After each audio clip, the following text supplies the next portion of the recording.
unfortunately, that's the gung-ho attitude that sometimes founders have Yeah. towards their IP. It's like, we'll worry about that later. We just need to get it to market now. And that could be very, very costly. Hello and welcome to the Brandtuned podcast, which discusses all things brand related, including the essential trademark and IP dimension. I'm your host, Shireen Smith, IP lawyer, brand manager, and author of Brandtuned, the new rules of branding, strategy, and intellectual property. So welcome to the Brandtuned podcast, James. James Church is the co-founder and chief operating officer, is that right, of Robot Mascot, yeah. the UK's leading pitch agency. He's also the author of the best-selling book, Investable Entrepreneur. Something I find very interesting also about James, which we'll discuss during the podcast, is that he has both a background in graphic design, having taken a degree in it, and also he has a Chartered Institute of Marketing diploma. And so he delivers talks on workshops on marketing strategy and branding. So, James, welcome. Thank you. Thanks for having me. Delighted to be here. So how do you use your design and marketing background in the work you do at Robot Mascot, James? Yeah, so I mean, it's really that's the thing that I think makes us special in what we do, because everyone else, if you think about people who do what we do, which is help people create financial projections, business plans, pitch decks for investment, tend to come from a finance background, and they look at things through that lens, whereas we approach everything that we do through the lens of communication. This is about making sure that all of these assets, your business plan, your financials, your pitch, all of these are tools for selling a product. And in this case, the product is your shares. You're trying to sell your shares in return for investment. So we look through everything we create, from the business plan through to the pitch deck, even the spreadsheets, as a communication tool, as a piece of marketing collateral, as part of your campaign, as part of your proposal for selling the shares in your business. And that's really what generates the success for our clients, and means that they're 40 times more likely to raise investment than the average founder, because it's all through making sure that the investor gets it like straight away. It's kind of to the point, and they can find everything they need to make that informed decision, just like you would if you were doing any kind of B2B sales process. So yeah, it's a real hybrid of understanding what investors want and the complexities around the kind of business strategy and financial strategy, and marrying that with brand and communication and kind of marketing practices to create what we've created at Robot Mascot. Right. And what sort of stage are businesses at when they come to you? Yeah, so we tend to work with those raising their seed and Series A rounds. So for those who aren't maybe so aware of the lingo there, that's people typically raising anything upwards of kind of 300k to as much as maybe 3 to 5 million. We're working with a client right now who's raising a 20 million pound Series A, so it can extend beyond that, but typically we're looking at between 300k to 5 million investment that you're looking to seek as a typical client. Okay, so should they have a concept that's proven by the time they come to you? Yeah, ideally they have some level of traction, some level of validation. That being said, we work with people who are in the concept stage as well. But yeah, ideally, if you're raising those sorts of figures, it tends to be that you have some level of validation. You don't have to have a product to market. You don't have to have paying customers on your platform or with your business, but you might have a certain level of insight from the market that validates your concept. Right. We wouldn't typically be working with someone who's just come up with the idea.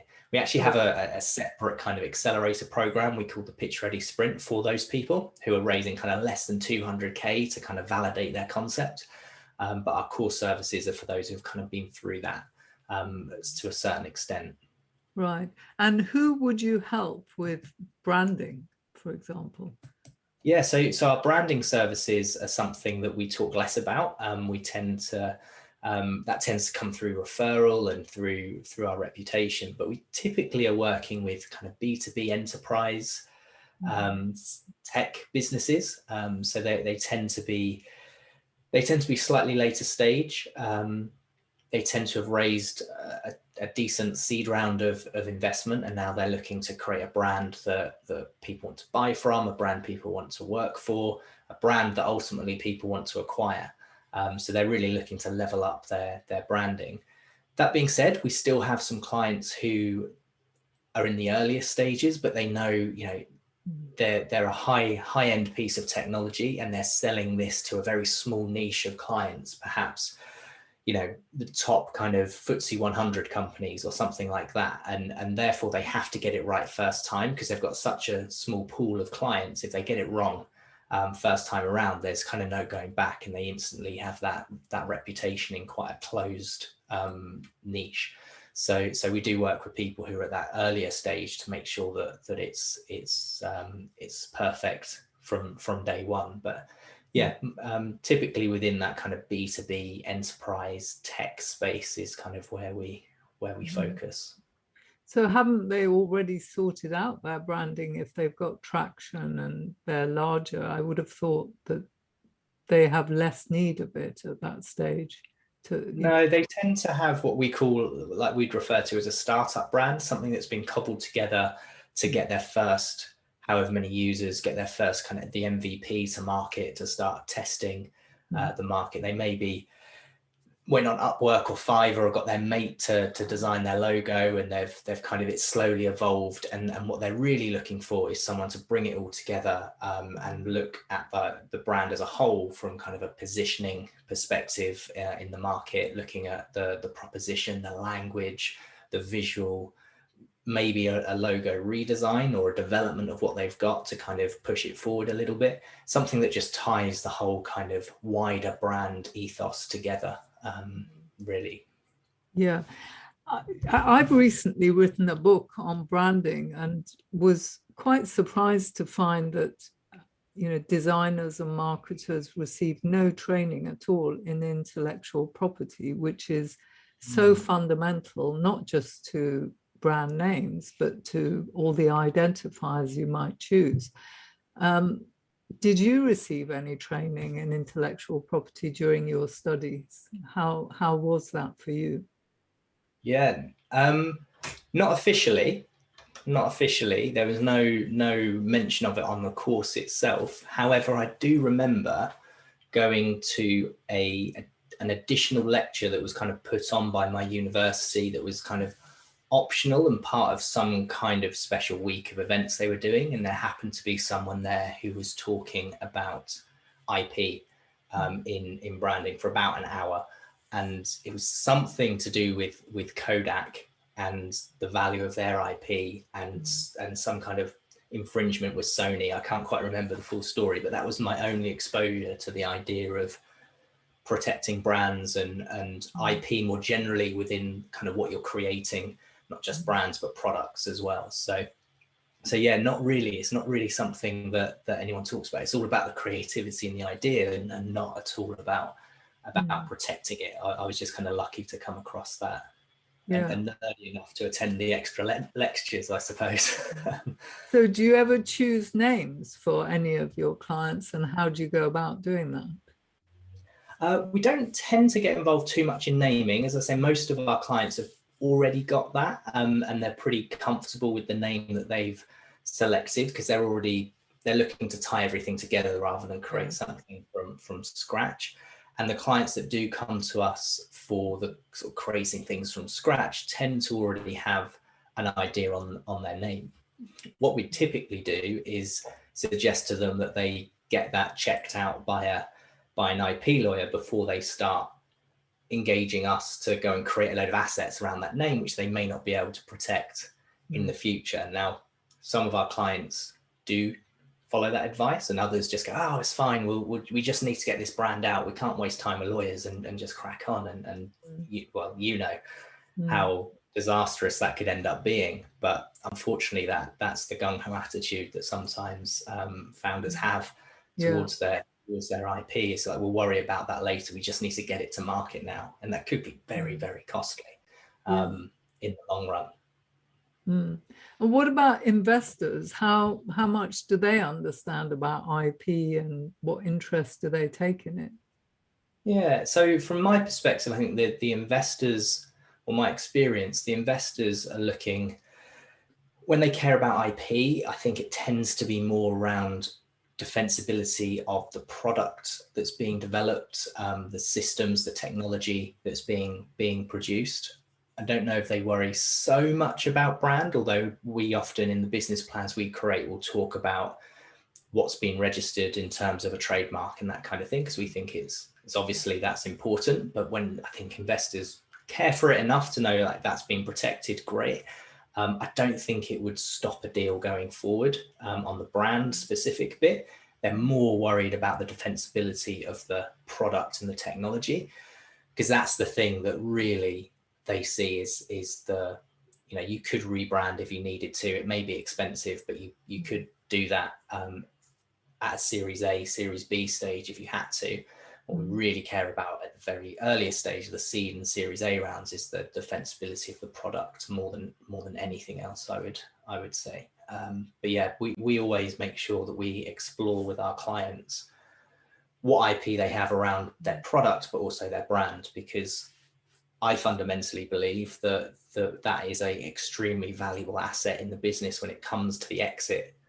Come the end of the journey, you're going to be in a position where you're valuing your brand, but also your tech and everything else. But just look at Apple, right? And how much just that logo on its own is worth, and all of the systems, design systems and structures around it is worth a huge amount of money, as well as all the technology they've developed. Same with Google, Facebook. These things are worth, just on their own, just the brand itself is worth a huge amount of money. So I don't think it's given the respect it deserves from either investors or founders, to be honest. Yeah, I find that people don't really understand how a name is a barrier to entry, that it can actually provide patent-like protection for a business that takes off, that's successful. You know, because others can't use similar names. That counts for a lot. But, you know, when I talk about Clubcard, how Tesco managed to create this brand without actually having a name that's trademarkable, most people don't understand what a huge loss it is, because they spend $1 million promoting loyalty cards, and then everyone else can use the same name and say, you know, Sainsbury's Club Card, and that means it's a huge loss. But people just don't get it, that it's no, you know, not at all. But yeah, I mean, there's lots of parts of a brand that add value, and you look at the brands that achieve the biggest exit multiples, and there's fundamental truths across all of them. And yes, some of them are product based and they've got great technology, or a type of revenue model that means it's subscription based, because you can get the highest exit multiples there. But the other things that come into account are the soft assets, like brand, systems and processes, culture. You know, culture is part of brand, right? It's the way the way your internal staff think and feel and act around your business is as much about brand as your customers act and feel and think about your business as well. So it's a massively valuable asset in the business. Are you a designer or brand strategist? If so, register your interest in the new accreditation program we are developing over at brandtuned.com. Accreditation will equip you to make IP part of your brand strategy when creating new brands, so you can make good decisions with more confidence and have a powerful way to differentiate yourself. There are links in the show notes to the blog IP Strategy is Part of Brand Strategy, where there is more information. Well, brand covers so many things. There's one is sort of culture. The IP side actually is just about the name and the identifiers, because that's what contains the value. When a business goes into administration and sells its brands, invariably all it's selling is its trademarks and Yeah. any other IP rights it might have protected. And there's nothing Yeah. else really to show for it. Yeah. If And even if you're not thinking about exiting or administration, the value of your brand to expand your portfolio. Think of Virgin, right, and how they can just sell that and stick it on a bottle of wine, and suddenly you've got a whole new business right. worth. And that's, everyone thinks that it's part of the Virgin Group, but it's not. I'm not sure the state of it now, but I'm pretty sure it's not part of the Virgin Group. And someone just licenses that brand off them. Because it has so much kudos and credibility, and you can suddenly start to build, if you build a great brand and you want to do that, you can suddenly build licensing deals in across loads of different industries, and you don't have to get your hands dirty building a whole new business. You can just go, here we go, use my brand and pay me X millions a year for the use of it, and it's super valuable to have that of it, because then it gives you all of those options, all of those opportunities. Exactly. But I think people are not really alive to that. They think, okay, a brand like Virgin might be there, but I'm little old me, and they don't realize that if they're aspiring to be big, they could become, quite substantial in a few years' time. And therefore that brand. Absolutely. And the crazy thing is that our clients all have that vision. They all have that dream. The reason why they're raising money is because they want to be the next Uber, the next Airbnb, the next Facebook, the next Google. And you can, and I know they've got lots to do and lots of things to spend their money on. And there's so many priorities that are conflicting, but it's not that, it's pretty inexpensive in comparison to building their technology to protect their brand. Well, yes, I mean, it's basically, the name shouldn't be taken for granted, because everything a business does is to generate name recognition. Yeah. And once you've started to build that recognition, right, and you've got your MVP, you've got your first loyal customers, and you could rebrand, and it wouldn't, but it starts to get so intrinsically, the more you develop stuff and the bigger you get, the more that brand gets intrinsically linked into what you do. And then suddenly it's like a massive pain to change it if you need to, because it's in place you don't even remember. It's not just updating the website or it's on every invoice, it's on every email communication, it's on all of these documents that you just send out and don't even think about. And all of a sudden you think, well, there is so much here to do to change this across the organization. We've got 50 people, now working for us, and there's all this stuff going in and out of the business with our brand on it. And the idea of then changing it at that later date is actually puts a lot of people off rebranding, because there's so much stuff that has to change. And that's where it becomes really, really costly at a later date. That's the obvious cost, but then there's the cost of buyers forgetting you because you had some sort of recognition in the market, and you vanish if you have to start with a new name. So I'm trying to think of some examples now, but there's loads of examples. There's examples where people have gone back as well, not necessarily changing their brand name, but just changing their look. Like Gap did it a few years ago, didn't they? Probably about 8 years ago now.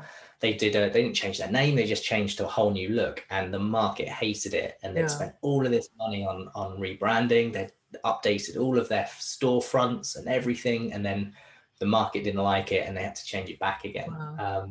Really costly mistake for getting that wrong. But Monzo is an example. They changed. I can't remember what they were called before, but I think they were called Mondo initially. Mondo, that's it. So it wasn't a big enough they managed change to just change to Monzo, but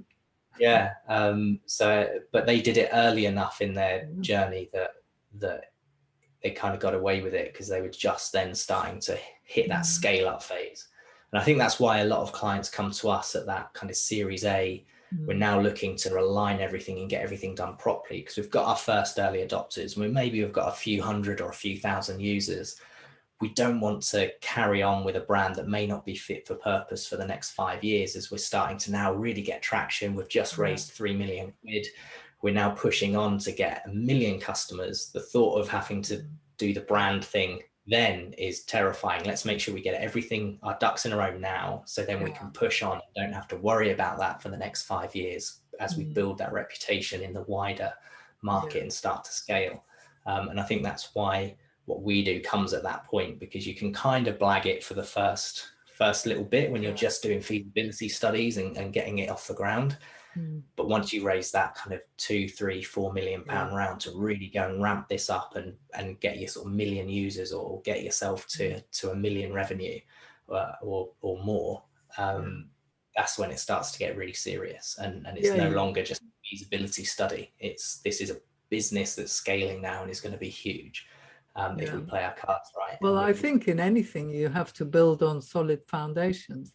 So tell me, are you generally dealing with tech companies, or what sort of businesses are they that you help? Yeah, so when it comes to our investment services and helping people raise capital, it tends to be pretty broad. Most of our businesses are involved in some kind of technology, but we're working with restaurants at the moment. We're working with service-based companies that are, one of them's like a translator for audio descriptions and that kind of thing for kind of Netflix and Amazon, and they kind of do a lot of the audio captions and that kind of thing. So they're more of a service-based company. So yeah, a real mix. But yeah, I would say about 80% are in the tech space, and the rest are kind of something else in another niche, looking to scale their business. So why do you call your business what is it, a pitch agency?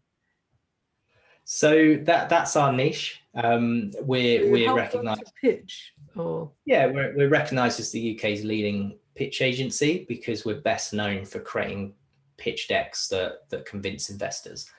That's where we started. In order to create pitch decks that convince investors, we have to start right back at the business plan and the financials and make sure that this pitch has an underlying kind of story that can hold up to investor scrutiny. Otherwise, you're going to pitch really well, and investors going to be like, wow, this sounds awesome. And then the deal's never going to happen because they do all their due diligence, the numbers and the strategy all falls down. So, but at the front end, what people know about us, or we're best known for, is creating pitch decks that excite investors. So yeah, we're a pitch agency first and foremost. It's about communication around investment, and that extends back to all of the stuff you need after that pitch. But the pitch is the first thing. Are you as more like a consultancy? Do you actually do research for people and generally sort out their business plan for them? So we're a done for you service that take a client, we put them through our unique process. We've got an online platform that helps them with their strategic thinking, take all that information that we've guided them to produce, and we turn that kind of raw, rough data, and we turn it into business plans, financial projections, pitch materials, and we've got a team of business strategists, financial strategists, copywriters, designers who work together as a team to produce all those assets for our clients. So yeah, it's the idea with Robot Mascot is you come to us, brain dump everything about your business and kind of what your hopes and dreams and plans are for this venture, and then we turn that into these, what I call the critical fundraising assets that you need to go and run a successful investment campaign. So yeah. Might you turn people away if you don't think that their business is going to really be investable, or what? Absolutely. Yeah. So we have quite a process that our clients have to go through to get to us. We must generate around between 200 and 300 leads a month, and we end up working with about 8 to 10 of them because they're suitable. So there's people they're too early stage, or they haven't got enough traction or validation yet. But they go through this process. They take a scorecard, which gives them a good idea of where they're, and us a good idea of where they're at. So there's this initial kind of quiz to find out kind of where they are and whether or not they're suitable. There's then a 2-hour strategy session where they learn about how we approach things, and they can start to decide for themselves whether or not we're potentially the right fit. They know whether they fit our criteria. Then they do an eligibility assessment. If they're still interested in working with us, there's an eligibility assessment, which again makes sure that they hit certain criteria. And then finally, there's a one-to-one interview with myself usually, to make sure that they are the right type of client for us. And once they've been through that, it means we're working with the right people with the right foundations in place to make sure that what we do is actually going to add a huge amount of value. Because the last thing we want to do is charge someone to use our services, and it turns out that they've just had this idea the other week in the pub with their mates and there's no substance to it, right? Because there's no point, then they're not ready yet. So yeah, there's a big program. So for seed funding, a business, what sort of investment do they need to put into using help to raise seed funding? Sorry, how much? What sort of investment do they need to put into having your help to get seed funding? Yeah, so our seed clients pay anything between 4 grand and 16 grand, depending on what their requirements are. The most popular package is around 8 grand, and that's delivering the majority of those critical fundraising assets I talked about. So, but it really depends on kind of where they're at.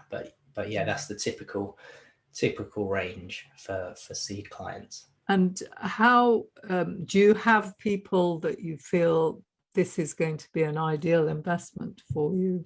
You know, that you can approach investors who you think would be really interested in a particular type of opportunity, or how do you find investors? Yeah. So we're always clear to say that we're not a brokerage. We of course have a network of investors, and part of the sort of value we add to our clients is that we've got a database and network of over 300 investors that collectively invest 800 million or so a year into businesses, ranging from angels to VCs to family offices across loads of different sectors. What we don't do as an agency is we're not a broker, and we're not picking up the phone to every single one of them and brokering the deal, for a couple of reasons. One, that's just not us. That's not our expertise. We're about the communication and the campaign assets.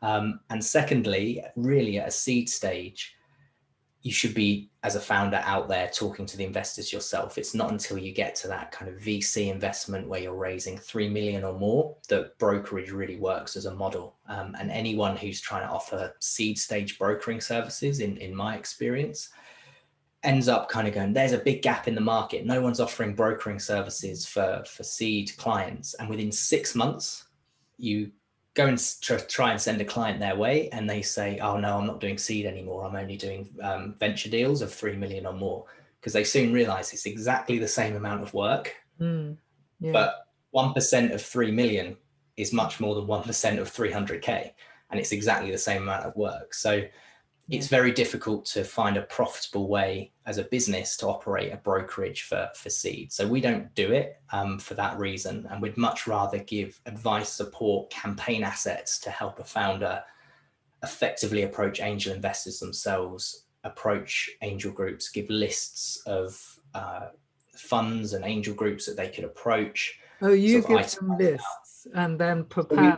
One of our services involves campaign support, in terms of giving them the tools and the assets and the strategies they need to go and run this campaign themselves, because we feel that's the best way. And to be honest, angel investors want to see the founder getting out there and pushing their business in the early stages. They don't really want to be approached by a broker representing you. There's just a kind of feeling that you're not really as involved in this business as perhaps you should be as a founder. So yeah, for a seed stage, it doesn't really work. It does at a later stage. So for us, it's more about preparing a founder with those assets, giving them access to our network and kind of sending out an email saying, look, here's one of our clients. Are you interested in getting in touch with them?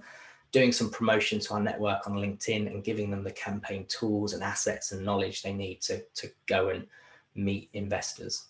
Sure. That works much better than So you trying to do. equip them to go out and find opportunities. This is as much, going through one of our programs is as much about us creating these assets for a founder as it is preparing them mentally for their investment campaign, getting them, the whole point of that strategic planning tool I mentioned at the very beginning of the project. It's almost like it's a dry run of all the things an investor is going to ask you as soon as you get into that, past that pitch stage and into that second and third meeting in the due diligence process. They're going to want to know all this stuff. If you can't tell us about it, then we need to help identify the gaps you have, the red flags that would come up, and work with you through our process to fill those gaps. And so it's as much about developing you as an individual to prepare yourself for what's going to happen as soon as you start talking to investors as it is actually the production of these assets. You could almost say that the production of these assets are a byproduct of us supporting you to become an investable entrepreneur, as I would say, and kind of develop you to be investor ready. So are they generally, what sort of age is your typical client? Are they male, young, who are so typically our clients are over 35. They have 5 to 10 years industry experience, either as a founder of another company, and they're probably running a consultancy, and they've said that they've seen an opportunity to create a piece of technology which would completely change the landscape of their niche and their industry, and they're in the perfect position. They've maybe developed something in a small way to help systemize their business, and they now want to scale this up and create something for the whole industry to use.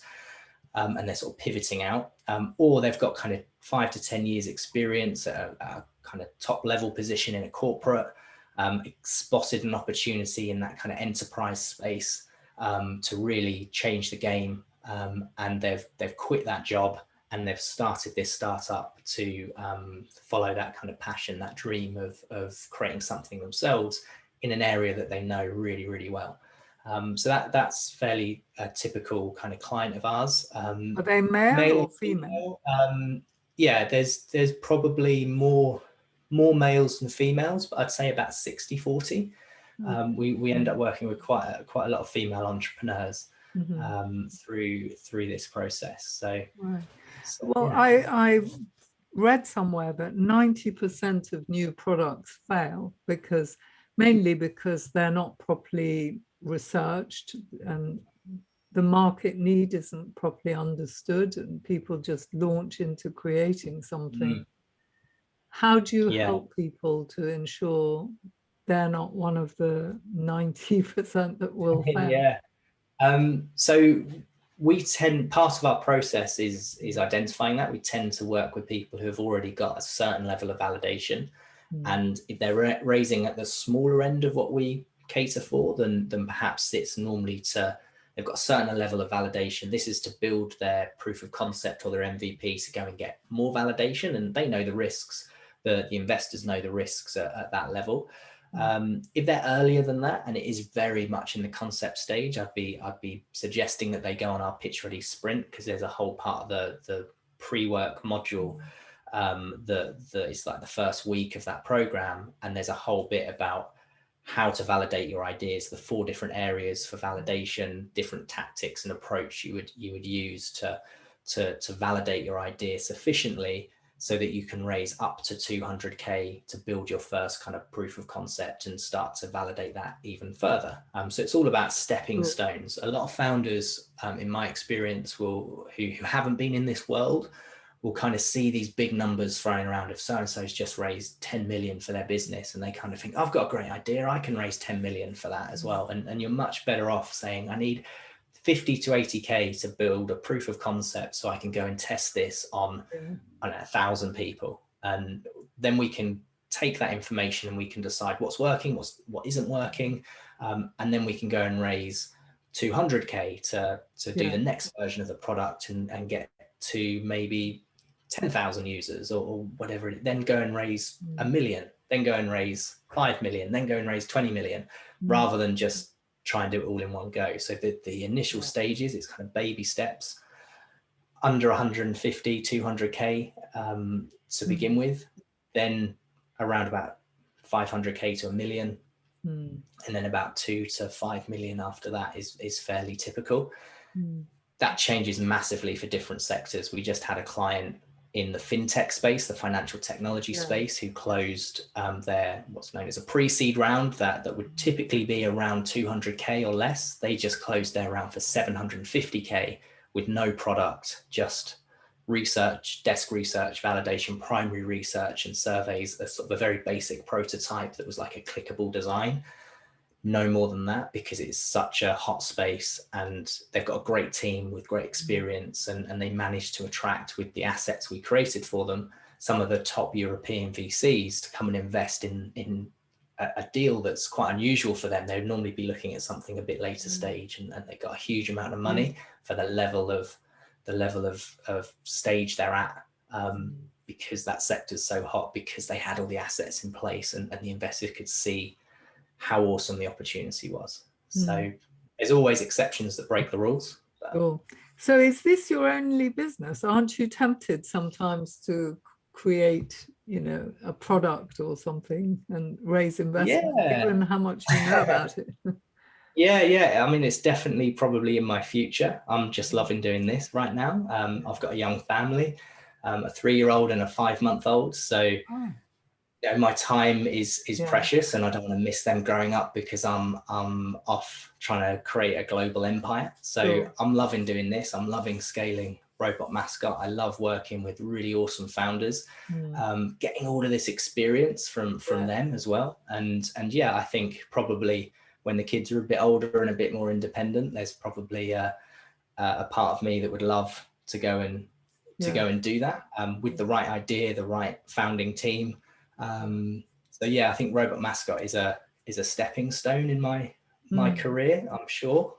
But when that will be when the time's right on a personal level. Yeah, I just love doing what I'm doing right now. Yes, you'll have so much expertise if you do that. Yeah, and one of the best ways to grow a business or create one of these big scalable kind of tech companies is to get a load of experience doing a kind of a consultancy type business first.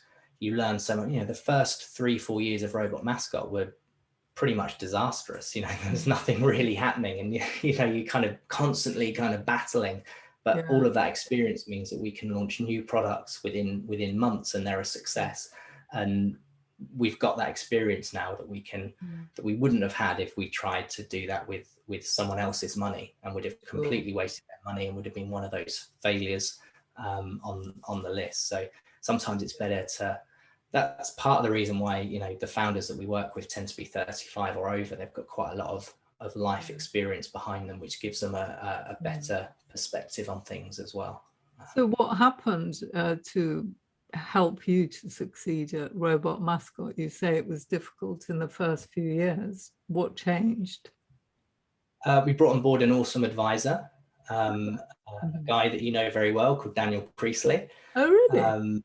Yeah, so he's a shareholder in Robot Mascot, and that really helped us have someone with experience who'd made multi-million-pound businesses in the, more specifically in the service industry, to really help guide us through. And there's a lot to be said about having the right advisory team around you.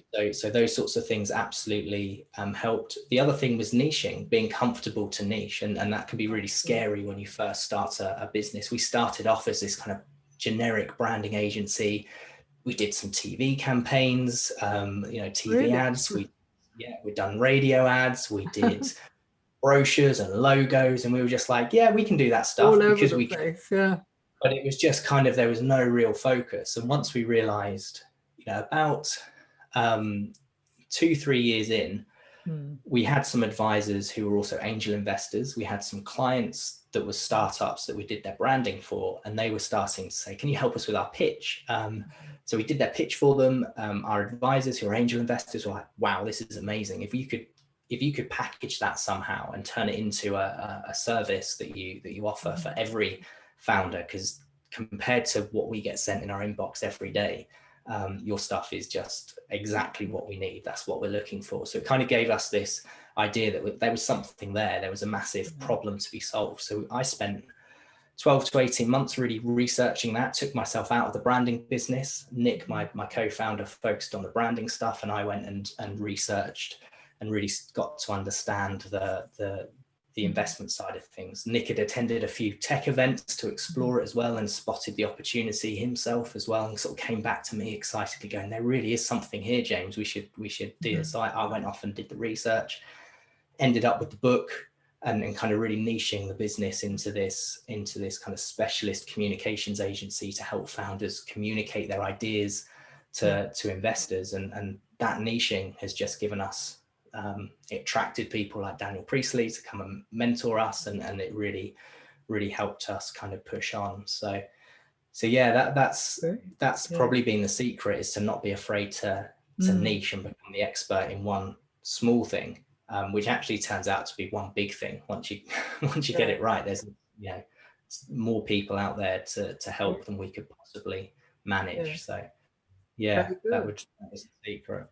So before we finish, just, is there one piece of advice you would give to a founder who wants to grow something big? I mean, what's the one piece of advice you would give them? One piece of advice: really get to understand. But if you're looking for investment, are we talking about a founder that's looking for investment? Well, they've got a big idea, so at some point they would need. So if you're looking to seek investment, my biggest advice is that it's really, you've spent your whole life and your whole journey in your business so far really getting to understand the problems of your audience and the wants and needs of the audience you're selling your product to. If you want to go and raise investment, you need to spend just as much time and effort understanding the problems and the wants and needs of the audience you're going to be selling your shares to, and really understand what it is that makes an investor tick. What are they looking for? What ticks their boxes? What makes them say yes to a deal? What are they really, really looking for? And that's kind of what my book covers and what my book talks about. But so many founders struggle with the whole investor communication thing because they've failed to realize, they see it as giving away shares, right? I'm going to give away shares. Someone's going to see this awesome idea and they're going to give me some money. There's so many things that investors are looking for to satisfy their requirements to make an investment that founders just don't talk about. And that's why so many fail to raise investment. So become an expert in the audience you're selling your product to, but also become an expert in the audience you're going to be selling your shares to as well. That's excellent advice. We'll add your book into the show notes as well, so that listeners can read it. Well, thank you very much indeed, James. That was great having you. Very welcome. All right then. Bye. Thanks for having me. Cheers. Bye. That's it for this week. Do subscribe to the brandtuned newsletter to get weekly updates. I'd also love to get your feedback. Just send me an email to info@brandtuned.com. Finally, if you liked the episode, please do share it with your friends and colleagues and review it on iTunes or whichever platform you use to listen to podcasts. If you leave us a 5-star review, it means more people will listen and we can spread the word much more quickly about the podcast. Thank you, and bye for now.